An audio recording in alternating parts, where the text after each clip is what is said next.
Good to see you. Alright there, Revenants, welcome back to Code Vein and the Road to 100, where today, again, we're back in the Cathedral, right? Because we have to finish out the invasion here, and we're still running Orion. So today we've switched out our Veil.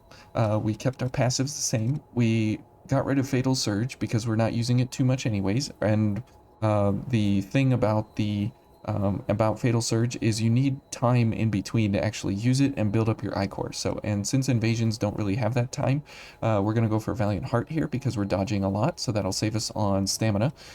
We will be normal mobility at this point, so we drop 10% in our damage because of Swift Destruction here.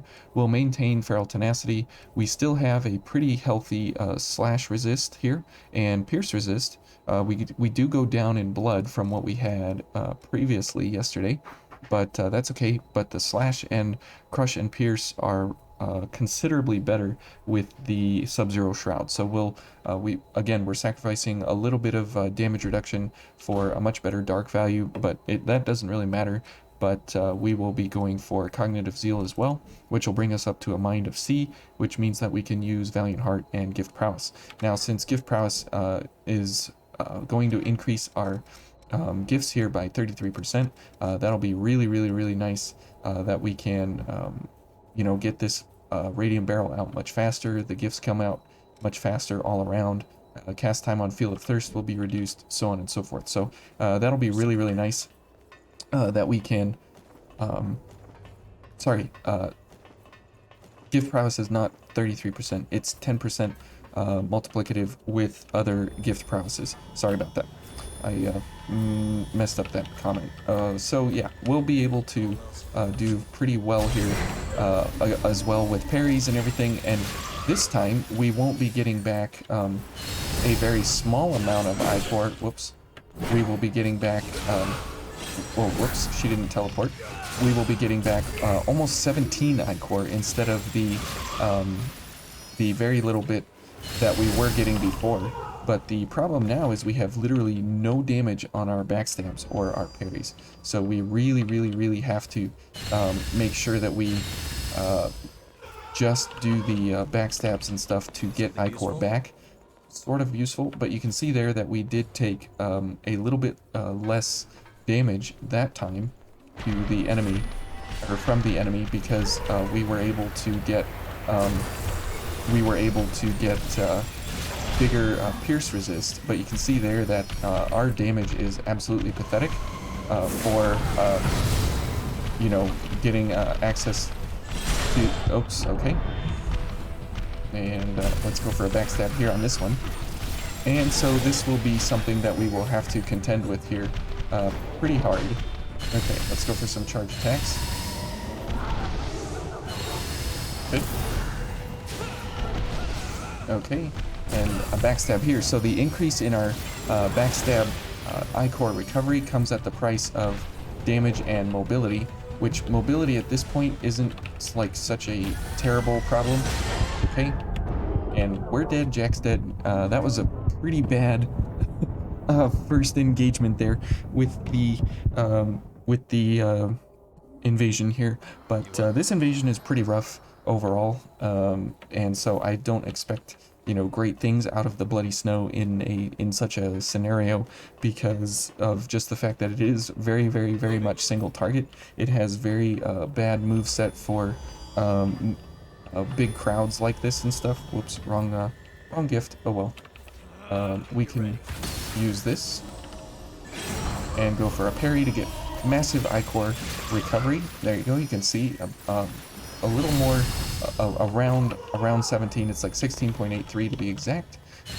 But those of you that don't care about it to be exact, then that's fine. But for those of you that do, that is what it be. Okay, good. And again, the parry window of the Thorn Veils is pretty good out in front of you, but the minute the enemies are up on top of you, it's pretty bad overall. Okay, let's go for the Thickums here first, and this way we don't trigger the big white lady over there. Okay, let's go on this side of the staircase, or the ladder here. Okay, And we are focused now, so we can do this, at least. For some Ichor recovery here. Jack's gonna die, probably. Okay, and let's go for another launch. That would be cool if we put her through the wall there, but not possible. There you go, Jack. Let's go ahead and heal. Yep, here comes this one. And, oops. Ouch. So Feral Tenacity coming in clutch there. We're dead. Thanks, Jack. That one's dead. Okay. Launch. There we go. That was weak. Okay, now we gotta just get through here. Go on, this way. Good. Oh, there's a monkey. That's a good time to go for some Ichor recovery there. You can see how much we're getting back. Very, very nice. Come on, backstab. Oh, we missed it. Okay, there we go. Jack, stay alive, please. You're good at dodging, so I trust you to stay alive. Good. Monkey getting a blast to the face there is definitely worth it. Okay. Good. And they should be going after me now, so I should have enough time here to get rid of this one, maybe? Nope. Okay. Go heal up, Jack. Go heal up, my boy. Not enough time to go for a second one here. Good. And it's good that we have ice for these ladies here, these purple ones, since they are weak to ice. So that does help considerably. Oh, come on. Okay. Not a waste there.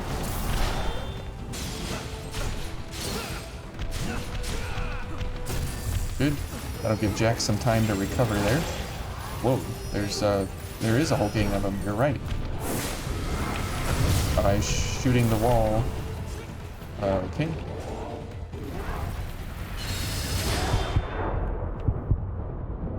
Okay. Yeah, I'm trying to, Jack. Just give me a sec. Okay, don't you die now, Jack. I don't have any Ichor to heal you. Okay. Yes, I should heal up a bit. Keep him occupied. Oh. Okay, Feral Tenacity coming in clutch. Okay. Can I get a launch here? There we go.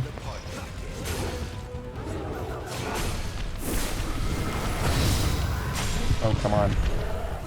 Why? Oh boy.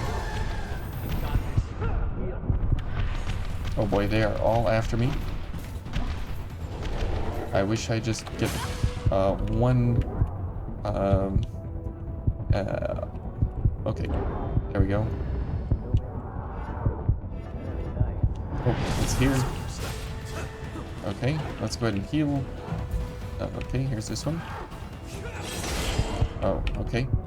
And more parry timings to deal with. Oh man, the parry timings are absolutely clutch. Oops, not gonna get it. Oh, and there's one to the face. How nice. Let's go ahead and heal while Jack is gonna die. Get Feral Tenant, or this one. Good. Okay. Wow, we need a backstab city here. Okay.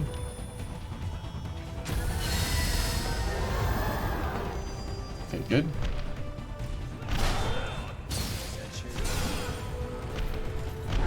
Here they both are. Okay.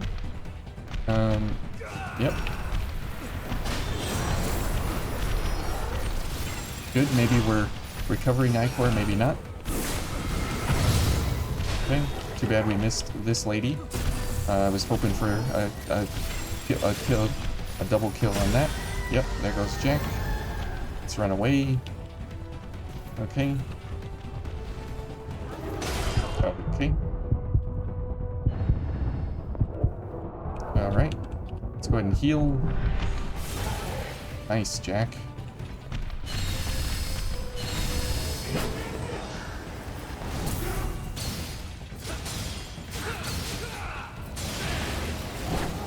Okay. Come on, backstab. There we go. And then we can go for a charge attack here. Okay, excellent. Beautiful. Okay, we are done here, finally. And Jack is alive somehow. So that is really, really nice to have him after a fight like this. A lot of lost shards, a lot of steals and things. I don't recommend this invasion.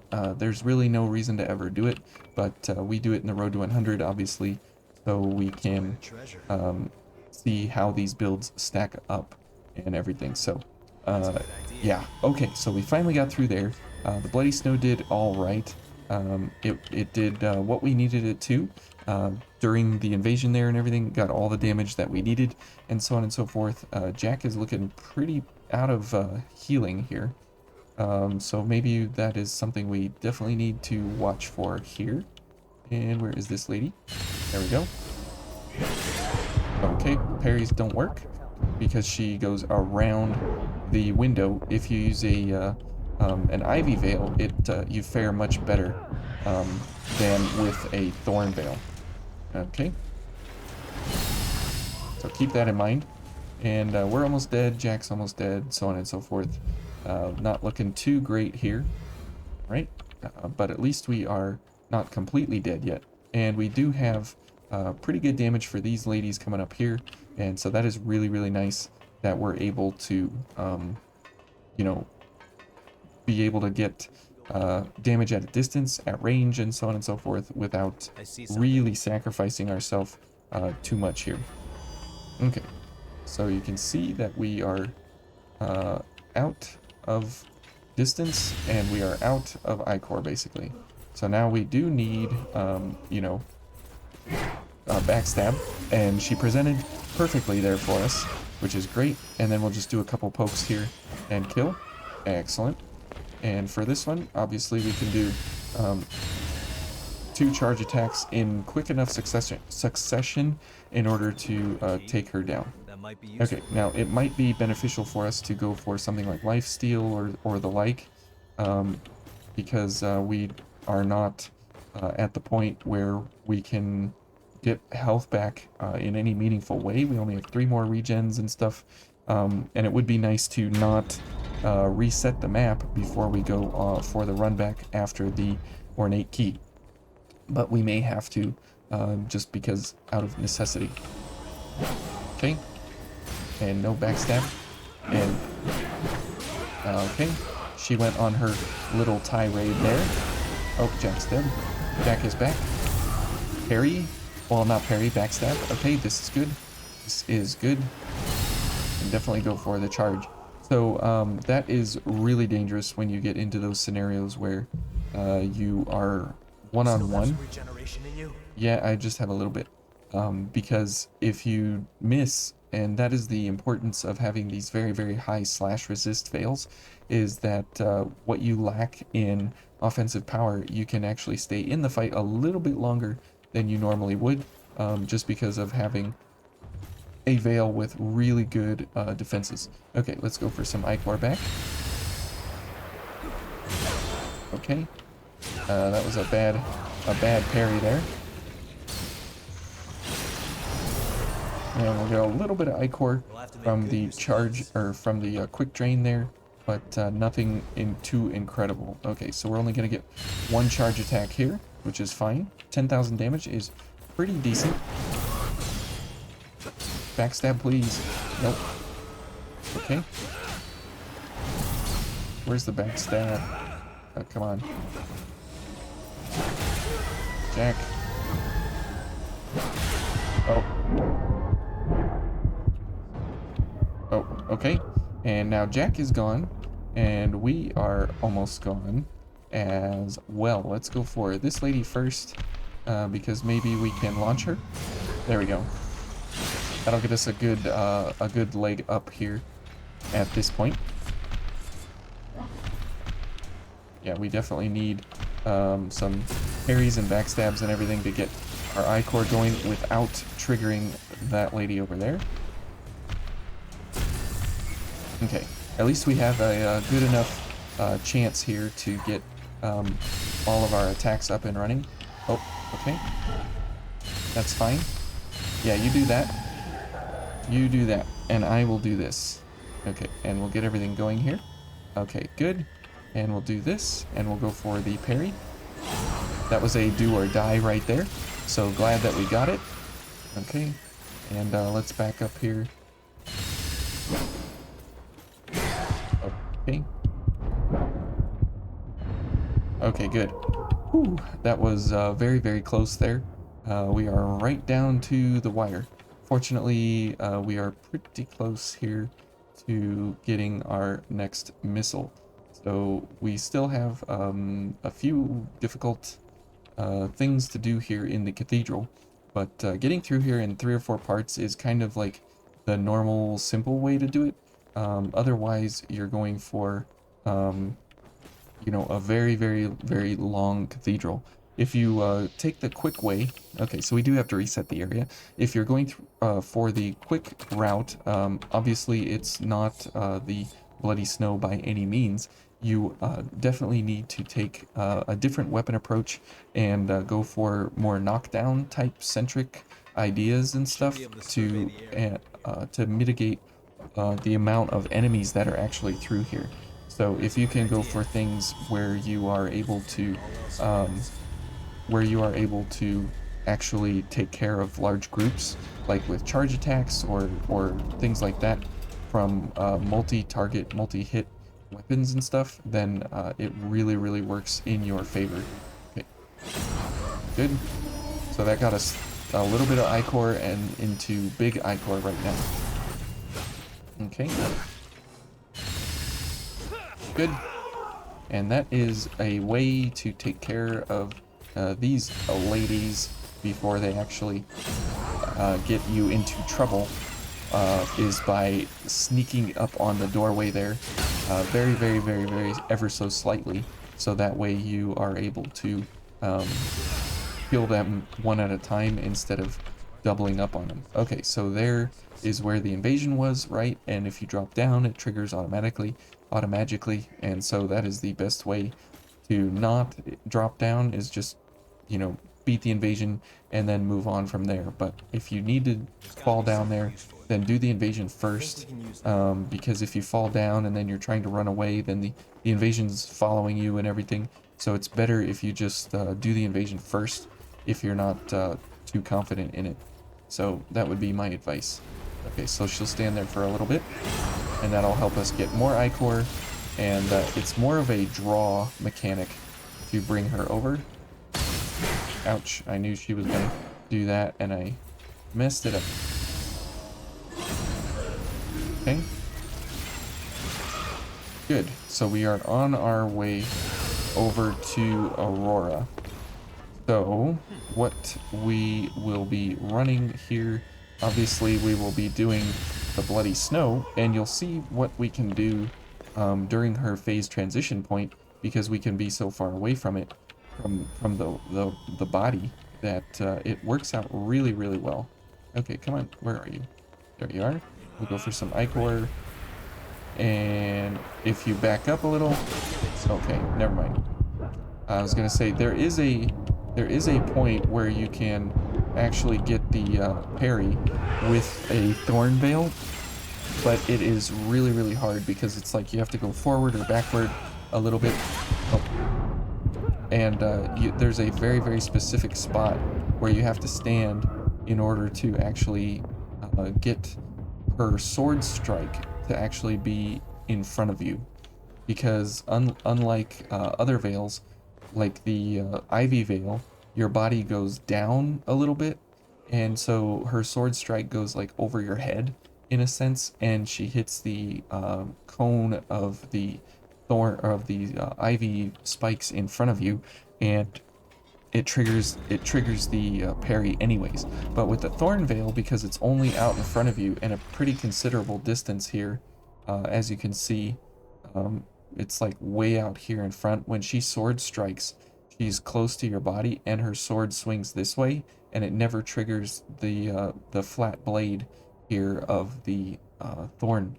So it's really really hard to get those golden warriors to slice directly in front of you in order to actually hit the trigger point of the parry. So now we will go ahead and switch here, and we will obviously we'll pick up Jack here, which will be great. And then here we will go for time crunch. Now we have no ability to go for backstabs and things, right? And so that is a real problem here. And so Field of Thirst is going to do work, and Ichor Efficiency is also going to do work. So we don't really have any way to get Ichor back except, excuse me, Ichor Efficiencies. So Avarice is pretty wasteful here. So we'll go for a Charge Accelerator. We'll keep this because of just having Ice and Lightning resist. Here, Fire's not so important because you can dodge everything, but this is kind of what we would need to go for here, and we'll go for Blood Sacrifice. So this kind of a setup is like fairly decent.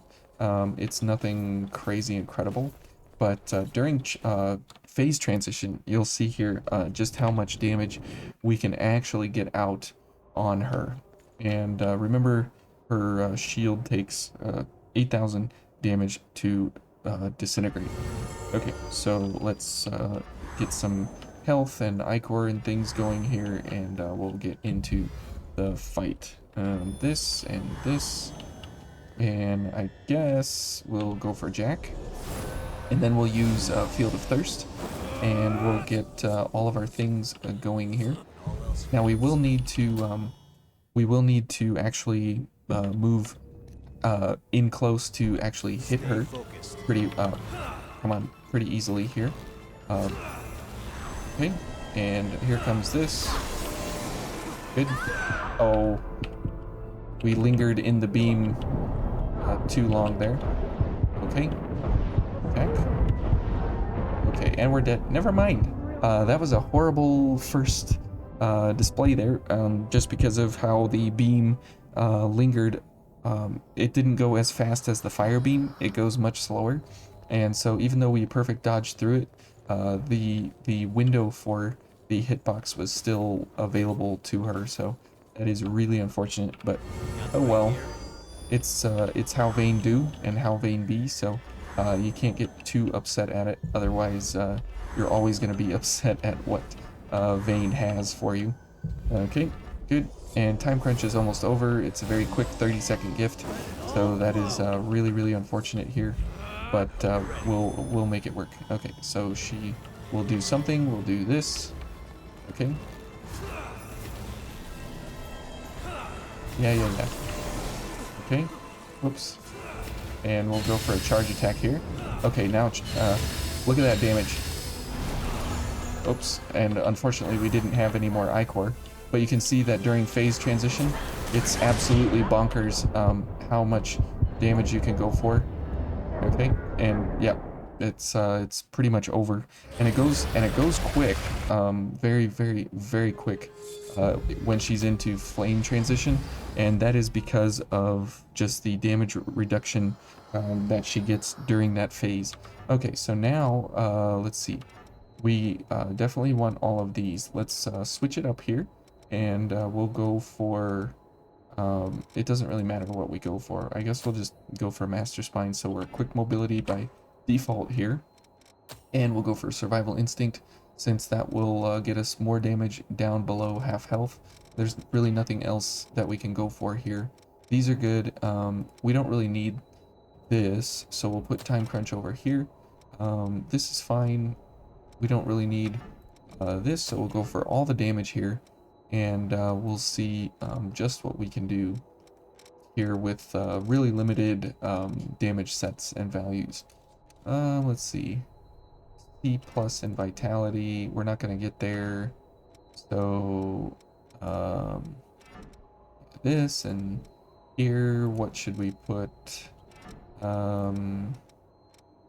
Well, I guess Blood Sucking Blades. That'll help us out a little bit here, since we will have a pretty good dark value. If we're going for dark value, um, let's see, we should probably go for this guy. 1426, yep.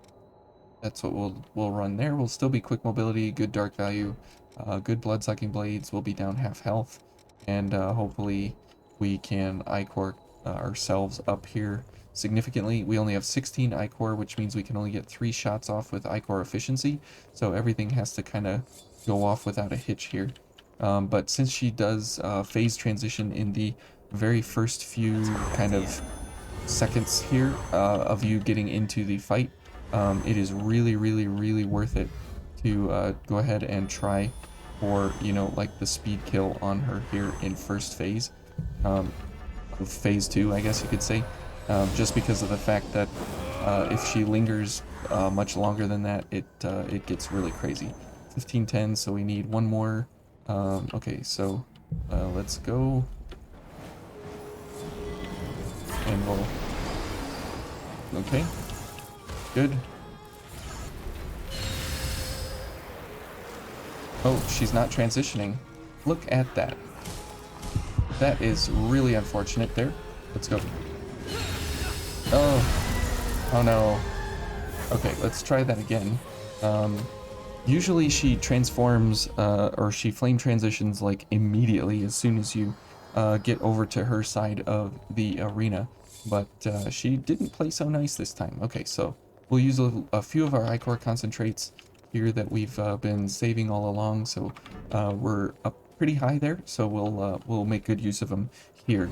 Okay, and this, good, and we'll get all of our iCore here. I thought for sure she would be transitioning, but she didn't play according to my plan there. That was pretty unfortunate there for us. Whoops, and heal one more. Okay, Jack. We may not have enough time to get over there, but that's okay. We will do what we can do here. Okay, and one more. Good, and let's go. Okay, we'll go ahead and shoot her once, and then this. Good. Of course, she's just gonna do all the things that she never does when she plays normally. What in the world is she doing? Come on. You're supposed to phase flame transition. Yep. What in the world? Ugh. Now she flame transitions. She did like everything. She did like everything in her move pool before she flame transitioned. Oh my goodness. What a dog. She is just not playing how she normally does, which is really unpredictable. And so we should have probably just finished her off there, but that's okay. We'll take it in stride here. Okay, good. I mean, it doesn't take me by surprise really, but it's just kind of frustrating that she doesn't play according to her normal rules here. Okay, and one more. Good. All right, and let's go.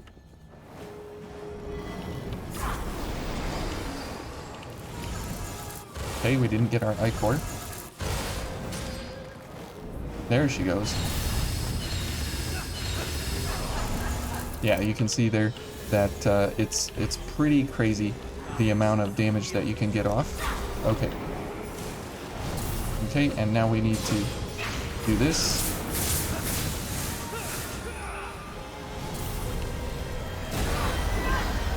Okay. And there we go. And she's gonna flame transition, which is, oh, and we're out of iCore, of course. Okay. And let's head over here. Good, and now it's gonna be one snowball.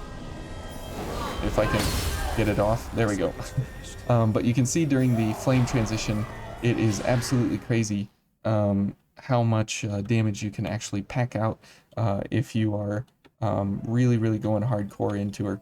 And the thing is that we weren't being very efficient with our iCore recoveries. So what we should have been doing is every shot recover a little more iCore from blood sacrifice, shoot, and then blood sacrifice, and then shoot, and then blood sacrifice, and that way you continue the onslaught like this here.